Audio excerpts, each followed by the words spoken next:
Қалайсыңдар достар? Бүгінгі видеомызда қарастыратын тақырыбымыз бұл ордер блок туралы. Жалпы бүгінгі видеода мен ордер блоктың Smart Money Reversal кезінде қалай қалыптасатынын және сатып алушылар және сатушылар жағындағы ордер блоктардың қалай қалыптасатынын, сонымен қоса ордер блоктың эквилибриум, яғни 50%-ын қалай сызу керек, қалай қолдану керек, сонымен қоса бағаның осы ордер блок зонасына келген кезде қалай реакция беру керек, соның барлығын бүгін қысқаша түсіндіріп беруге тырысамын. Мына суретке қарайтын болсақ, біз медвежий, яғни бағаның төменге қарай бағытталған кезінде қалыптасқан ордер блокты көре аламыз.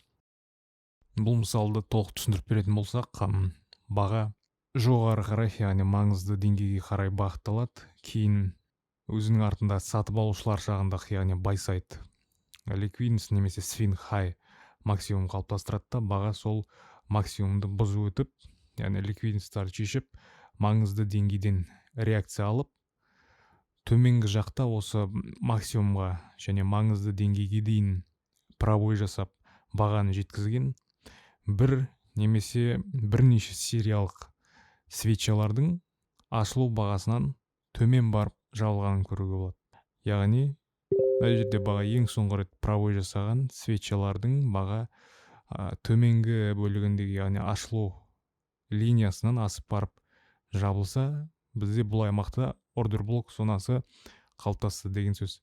Және баға сол ордер блок зонасына қайта келіп, осы жерден тест жасап, ары қарай бағытын жалғастырғанын көруге болады. Келесі мысалда осының қарама қарсы түрі, баға бірінші төменге қарай маңызды аймаққа қарай бағытталады, және де өзінің артында сатушылар жағындағы sell side немесе swing low нүктесін қалыптастырады. Кейін баға сол минимумды бұзу өтіп, яғни осы медвежий свеча арқылы минимумды бұзу өтіп, маңызды деңгейден реакция алады. Және сол бұзу өткен свечаның ашылу бағасынан жоғары барып жабылып, толық осы свечадан асып өтіп, бізде ордер блок зонасын қалыптастырады. Яғни бұл аймақта бізде бір немесе бірнеше медвежий свеча болуы мүмкін. Мына жақта бізде бірнеше свеча болса, мұнда бір свеча ғана. Кейін баға содан реакция алып, трендті ары қарай, бағытты ары қарай жалғастырады. Және де тағы да бір ескере кететін жайт, егер баға медвежий трендта келе жатып, өзінің артындағы ликвидностьке свип жасап, яғни шешіп, бізге ордер блок зонасын қалыптастырып беретін болса, біз оны толығымен ордер блок зонасы деп растай алмаймыз. Неге? Себебі бізде нарықта мұндай жағдайлар өте көп болады. Яғни баға ликвидность шешіп, трендті өзгерткен сияқты болып, ордер блок зонасын қалыптастырғандай әрекет жасайды, бірақ кейіннен баға сол жерден ордер блок зонасына еш реакция бермей төменге қарай кетеді. Яғни біз жоғары қарай тренд ашатын болсақ, баға бізді стоппен тоқтатады. Неге? Себебі бізге ең маңызды нәрсе ол тек қана ликвидность шешіп ордер блок зонасын қалыптастыру емес, сонымен қоса бізге керек нәрсе ол бағаның маңызды деңгейге келгені, сол жерден реакция бергені және үлкен таймфреймнен контекст, яғни нарратив құрып алуымыз өте маңызды. Себебі нарратив болмаса, біз кез келген жерден осындай паттернді көріп, ол жерде ордер блок зонасы бар деп позиция кіре беретін болсақ, онда біздің шығынымыз көбейіп кетеді. Сондықтан міндетті түрде контекстпен, нарративпен жұмыс жасауды ескеріңіз.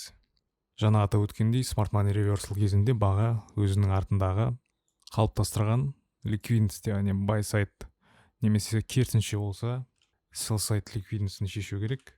Содан кейін барып қана сол ликвидностьтарды шешкен бычий свечалардың арасынан соның ашылу бағасын тауып аламыз, және сол бычий свечаларды толық баға жапқаннан кейін ашылу бағасын бізде ордер блок зонасы қалыптасады дедік. Яғни бұл Smart Money Reversal кезінде қалыптасатын ордер блок зонасы. Баға соған келгеннен кейін ары қарай реакция береді. Енді мына ситуацияда бізде мінекей максимум қалыптасып қойған. Енді егер баға трендті төменге қарай жалғастыратын болса, онда осы максимумның асып, кейін осы максимумды бұзып жаңартып, содан кейін бір немесе бірнеше бычий свечаның ашылу бағасынан төмен жабылуы қажет. Сондықтан мына максимумды белгілеп қояйық.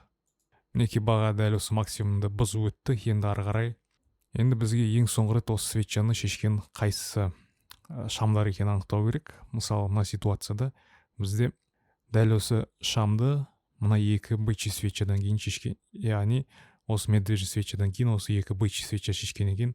Сондықтан осы бычий свечаның ашылу бағасын белгілейміз. Міне, яғни мына свеча бізде бычий свеча осы жерден ашылды, содан кейін жоғары кеткен болатын. Сондықтан осы жерде біз ордер блок зонасы ретінде қарастыра аламыз. Міне баға дәл сол бычий свечаның ашылу бағасынан төмен барып жабылған болатын. Өзінің артындағы байсайт ликвидность немесе свинг хай нүктесін бұзып диапазонға қайтқаннан кейін, енді егер біз позицияға кіретін болсақ, онда осы жерден шорт позиция ашсақ болады. Стоп лоссымыз сол ең соңғы манипуляция болған аймаққа қойылады, яғни свинг хай нүктесіне. Ал таргетіміз 2 RR немесе бұл ситуацияда мына ликвидность. Өкінішке орай баға біздің стоп лоссымызға скип жасап жіберген болатын. Жаңа айттым, нарықта бізде графикте күнделікті осындай паттерн қалыптасып отырады. Оның барлығы бізде ордер блок зонасы деп саналмайды. Неге? Себебі айтып өттім, бізге ең бірінші үлкен таймфрейммен контекст құрып алу керек. Маңызды аймаққа бағаның келгенін күту керек дедік. Мына ситуацияда баға бізде ордер блок зонасын қалыптастырғандай болды, бірақ бір нәрсе жетіспейді, ол үлкен таймфрейммен осы кіші таймфреймді байланыстыру, яғни маңызды аймақты анықтау. Сол үшін бізде контекст болмағасын біз стоп лосс алған болатынбыз. Енді үлкен таймфреймге кіріп, бағаның не себепті бұлай жасағанын сіздерге түсіндіріп өтейін. Егер сізде сұрақтар туындап жатса, яғни үлкен таймфрейм, кіші таймфрейм дегенді қалай қараймыз деген сияқты. Бізде таймфреймдерді байланыстыру дейтін ұғым бар, яғни екі таймфреймді бір-бірімен байланыстырамыз. Мысалға үлкен таймфрейм мен кіші таймфреймді. Ол қалай жұмыс жасайды? Мысалға сіз үлкен таймфрейм ретінде күндік, яғни дневной таймфреймді алатын болсаңыз, оның қасына кіші таймфрейм ретінде бізде 1 сағаттық график жүреді. Ал егер сіз апталық таймфреймде болатын болсаңыз, яғни үлкен таймфрейм ретінде соны қарастырсаңыз, кіші таймфрейм ретінде 4 сағатты аласыз. Ал егер сіз 4 сағаттық таймфреймді үлкен таймфрейм ретінде қарастырсаңыз, онда оның қасына кіші таймфрейм ретінде 15 минут аласыз. Егер 1 сағатты қарастырсаңыз, оның қасына 5 минуттық таймфреймді кіші таймфрейм ретінде қолдана аласыз. Енді мына жақтағы ситуацияға, жалпы жағдайға талдау жасап өтетін болсақ, бізде біріншіден баға жаңа осы жерде стоп лоссымызға скип жасаған болатын. Мына максимумға қойдық біз стоп лоссымызды кіші таймфреймде, бірақ баға бұзып өтті. Не себепті? Неге? Себебі бізде әлі контекст нисходящий емес, керісінше восходящий, яғни лонговый контекст бар. Себебі баға бізде мына жақта ордер блок зонасын үлкен таймфреймде қалыптастырып қойған. Және осы ликвидность шешіп имбалансқа тест жасаған аралықты қарайтын болсақ, бізде бірнеше медвежий свеча бар. Және баға осы бірнеше медвежий свечаның үстіне бар жабылған болатын, яғни ашылу бағасының үстінен бар. Сонда бізде мына аймақта ордер блок зонасы қалыптасқан. Егер ордер блок зонасын толық сызып көрсететін болсақ, ол мынандай көрініс береді. Яғни мына зона бізде толығымен ордер блок зонасы. Және де қарайтын болсақ, біз жаңа трендке қарсы ашқанбыз. Яғни бізге қарсы үлкен таймфреймде ордер блок зонасы бар екен. Сондықтан баға біздің жаңа үлкен таймфреймдегі ордер блокқа тест жасады, міне мына ситуацияда. Содан кейін барып біздің стоп лоссымызға кеткен болады. Біз қай кезде шортқа позиция ашсақ, мүмкін біздің тейкімізге баға жететін еді. Ол міне егер баға дәл осы жерде имбалансқа барып тест жасаса, яғни осы имбалансқа фулфил жасап, толтырып, кіші таймфреймді ордер блок зонасын қалыптастырып берсе, онда біз қысқа уақытқа тағы да шорт позиция қарай аламыз. Ал мына ситуацияда бізде ондай жағдай жоқ. Сонымен қоса астыңғы жақта бізде сильный минимум бар, яғни қорғалған минимум, және үлкен таймфреймде ордер блок зонасы бар. Сондықтан бұл бізге қарсы жұмыс жасайды. Сол үшін біз шортқа емес, керісінше кіші таймфреймде лонгқа қарауымыз керек еді. Енді мына ситуацияны керісінше қарастырып көретін болсақ, міне баға бізде үлкен таймфреймде, яғни қалыптасқан ордер блок зонасына келді, және осы жерден біз реакция күтеміз. Егер баға трендті өзгертетін болса, бізге жаңа бір ордер блок зонасы қалыптастырып беру керек. Ең соңғы рет осы ордер блок зонасына тест жасатқан бізде медвежий свеча, ол мына болып саналады, яғни бір ғана свеча, сондықтан осыны ғана белгілеп аламыз. Әзірге бізде ешқандай подтверждение жоқ. міне баға біздің медвежий свечаның ашылу бағасынан жоғары барып жабылған болатын. Бұл бізге трендтің өзгергеніне подтверждение береді. Сондықтан біз егер позицияға кіретін болсақ, дәл осы жерден лимитный ордерді орналастырамыз. Стоп лоссымыз осы қорғалған минимумда болады. Неге? Себебі бізде мына минимум сильный болып саналады. Сильный болуына себеп үлкен таймфреймдағы маңызды аймаққа тест жасап тұр. Міне сонымен қоса имбалансқа фулфил жасап тұр. Сондықтан бізге мына минимум сильный, яғни қорғалған минимум болады. Сондықтан стопты осы минимумға орналастырамыз. Ал таргетімізді 2 RR немесе жаңа үлкен таймфреймді көрсеткен имбаланс зонасына қоямыз. Лимитный ордерді ордер блоктың линиясына қойсаңыз болады. Міне баға біздің тейк профитімізға жеткен болатын. Осылайша біз екі ситуацияны қарастырдық. Біріншісі қате болды, себебі контекст құрған жоқпыз, жай ғана паттерн бойынша позицияға кірген болатынбыз. Ол қате болып шықты. Ал екіншісінде толығымен контекст құрып, точка А мен точка Б-ны белгілеп алып, кіші таймфреймнен подтверждение алғасын позицияға кіріп едік. Біздің результат жалпы өзгерген болатын. Сонымен қоса ордер блок зонасы бұл тек жаңағыдай өзінің артындағы минимумға правой жасап, яғни бағаны трендті өзгертетін аймақта ғана емес, сонымен қоса тренд жалғасып бара жатқан кезде де қалыптасатынын ескеру керек. Мысалы, мына сатып алушылар жағында, яғни восходящий тренд кезінде қалыптасып жатқан ордер блоктарды көруге болады. Мысалға, мына жерде бізде баға трендті өзгерткеннен кейін, яғни мына жердегі ең соңғы бағаны төмен түсірген медвежий свечаның ашылу бағасынан жоғары барып жабылғаннан кейін бізде келесі ордер блок зонасы қалыптасуы мүмкін. Егер баға кері қайтып, яғни откат жасап, сол бұрынғы ордер блок зонасына тест жасап, және де сол ордер блок зонасына тест жасаған медвежий свеча бір немесе бірнешеу болуы мүмкін. Соның ашылу бағасынан жоғары барып жабылатын болса, мына ситуацияда мына свечаның ашылу бағасынан жоғары барып жабылған. Сәйкесінше бізде жаңа бір екінші ордер блок зонасы қалыптасады. Және баға сол зонаны тағы да поддержка ретінде қолданып, бағаны жоғары қарай бағыттайды. Алдыңғы ордер блок зонасы ол өзінің артында қалдырған ордер блокқа тест жасап, содан кейін барып қана ордер блок зонасын қалыптастырса, мына ситуацияда жағдай өзгешерек. Яғни алдыңғысында PD массив ол ордер блок болса, ал мына жақта PD массив, яғни интересный зона, бұл fair value gap, яғни имбаланс. Яғни баға тренд жоғары кетіп бара жатқан кезде өзінің артында имбаланстар қалатын болса, және баға сол имбаланс зонасына келіп, сол жерден тест жасап, және де сол бағаны имбалансқа қарай бағыттаған бірнеше свечаның ашылу бағасынан жоғары барып жабылатын болса, дәл осындай, онда бізде ордер блок зонасы қалыптасты деген сөз. Бұл жағдайда біз жаңағы айтып өткеніміздей smart money reversal кезінде, яғни бағаның басқа бір трендтен келесі бір трендке ауысу кезіндегі ситуацияға мына жағдай өте ұқсас, бірақ бұл трендті ауыстырып жатқан жоқ, жай ғана ликвидностьті шешіп, минимумды жаңартып, содан кейін барып қана ордер блок зонасын қалыптастырады. Бұл жерде трендтің ешқандай ауысуы жоқ, яғни мысалға медвежден восходящийға деген сияқты. Бұл жерде жай ғана трендті жалғастыру, тек қана ликвидность шешу мақсатында. Және де ордер блок зонасының жақсырақ жұмыс жасау үшін бізге сол зонаны Фибоначчимен, яғни эквилибриумден кейін, яғни 50% ортаңғы деңгейін сызып алу өте маңызды. Бізге керегі бағаның осы 0.5 зонасына келгеннен кейін қалай әрекет ететініне қараймыз.